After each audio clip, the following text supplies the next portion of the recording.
करते हैं। एजीसिप 500 mg tablet एक एंटीबायोटिक दवा है जिसका इस्तेमाल मुख्य रूप से बैक्टीरिया के कारण होने वाले इन्फेक्शन के इलाज के लिए इसे यूज किया जाता है, जैसे कि टॉन्सिल की प्रॉब्लम या फिर फेफड़ों में इन्फेक्शन। इसके अलावा और किन किन प्रॉब्लम्स में इसे यूज किया जाता है मैं आगे इस वीडियो में आपको बताऊंगा। उससे पहले मैं आपको दिखाता हूँ इसकी पैकेजिंग। आप स्क्रीन पे देख रहे होगे एजीसिप 500 mg टैबलेट। ये एक पत्ते में 3 टैबलेट होती है और इस एक पत्ते का प्राइस होता है लगभग 70 रुपए, यानी 70 रुपीज ओनली। कंपनी इसे बनाती है सिप्ला लिमिटेड और कॉम्पोजिशन इसके अंदर होता है एजिथ्रोमाइसिन 500 mg। चलिए दोस्तों, अब मैं बताता हूँ इसे किन किन प्रॉब्लम्स में यूज किया जाता है।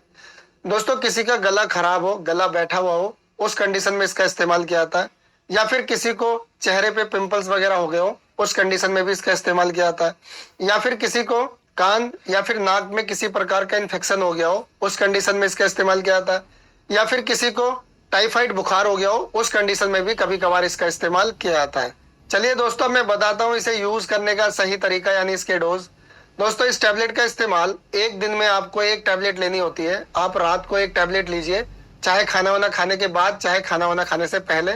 एक बात का हमेशा ध्यान रखें, अगर आपको खाली पेट दवा खाने से गैस तो आप इसे खाना खाने के बाद ही लें। दोस्तों, वीडियो को पूरा देखिएगा क्योंकि जो भी प्रोडक्ट हम यूज करना चाहते हैं उसके साइड इफेक्ट हमें मालूम होने चाहिए, साथ साथ उसकी पूरी जानकारी भी होनी चाहिए। और अगर आपका कोई सवाल हो मुझसे तो आप कमेंट बॉक्स में लिख के पूछ सकते हो सकता है रिप्लाई करने में थोड़ी देरी हो जाए, लेकिन मैं रिप्लाई जरूर दूंगा।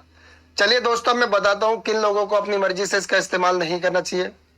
14 साल से कम उम्र के बच्चों को ये टैबलेट नहीं देनी है।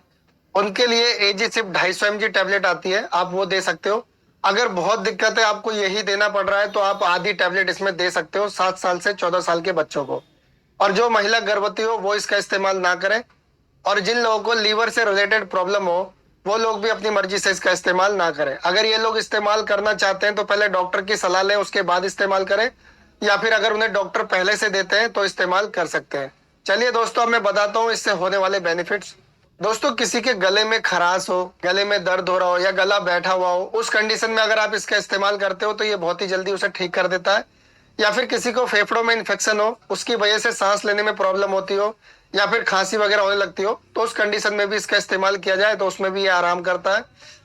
या फिर किसी के गले में टॉन्सिल की प्रॉब्लम हो गई हो, टॉन्सिल का साइज बढ़ गया हो, तो उसे भी ये धीरे धीरे ठीक कर देता है। साथ साथ मैं आपको बता दूं, किसी के चेहरे पे पिंपल्स वगैरह हो गए हो तो उस कंडीशन में भी ये बहुत अच्छा वर्क करता है। तो टाइफाइड बुखार में भी काफी आराम देखने को मिलता है। चलिए दोस्तों, अब मैं बताता हूँ इससे होने वाले साइड इफेक्ट। दोस्तों, गोली खाने के बाद अगर आपको बहुत ज्यादा उल्टी सा मन या उल्टी होने लगे तो समझ लीजिए आपको ये सूट नहीं हो रहा। या फिर आपके सिर में तेज दर्द होने लगे तो भी आप समझ सकते हो कि आपको ये सूट नहीं हो रहा। कई बार दस्त लग जाते हैं, तो अगर आपको दस्त होने लगे तो भी आप समझ सकते हो कि आपको ये सूट नहीं हो रहा। या फिर आपको पेट के निचले हिस्से में दर्द होने लगे तो भी आप समझ सकते हो कि आपको ये सूट नहीं हो रहा है। दोस्तों, मैं आपको बता दूं, कोई भी दवाई यूज करने से पहले आप डॉक्टर की सलाह जरूर लें। डॉक्टर की सलाह के बिना कोई भी दवाई यूज ना करें।